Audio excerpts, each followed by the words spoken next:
अनि हरि सर सन्चै हुनुहुन्छ नि? सन्चै छु भाइ। अनि दसैँमा घर जाने हैन? जानेको लागि त टिकट काट्न आएको त। टिकट काट्नु भएको छैन? छैन नि। ल साथीभाइ ट्राभलमा टिकट काट्ने हैन त? हो। कहिले जाने रे? दसैँमा, ठ्याक्कै दसैँमा तिहार मान्ने गरी। दसैँमा जाने। अनि कहिले तिहार मानेर फर्किने? ठ्याक्कै। तिहार मानेर फर्किने।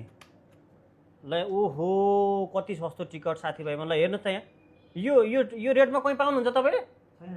छैन नि? खुसी हुनुभयो नि? काटिदियौँ? Confirm confirm confirm ticket. ल उहाँ त खुसी हुनुभयो। अब खुसी हुने पालो तपाईँहरूको। ल छिटोभन्दा छिटो साथीभाइ ट्राभललाई सम्पर्क गरेर अथवा अफिस भिजिट गरेर हुन्छ कि फोन नम्बरमा फोन गरेर हुन्छ कि व्हाट्सएप नम्बरमा मेसेज गरेर हुन्छ। छिटोभन्दा छिटो सम्झिनु होला, नत्र भने फेरि पछि महँगो हुनसक्छ। अहिले नै काट्नुहोस्, एकदम जताततै बुझ्नुहोस् अनि साथीभाइ ट्राभलमा आएर टिकट काट्नुहोस्। एकदम सस्तोमा दिइरहेको छ। दसैँमा घर जाने, तिहारमा फर्किने हो कि दसैँमा फर्किने हो, ल तपाईँहरूको हातमा। तपाईँको टिकट रेडी, एयरपोर्ट गइहाल्नुहोस्। एयरपोर्ट गइहाल्नु।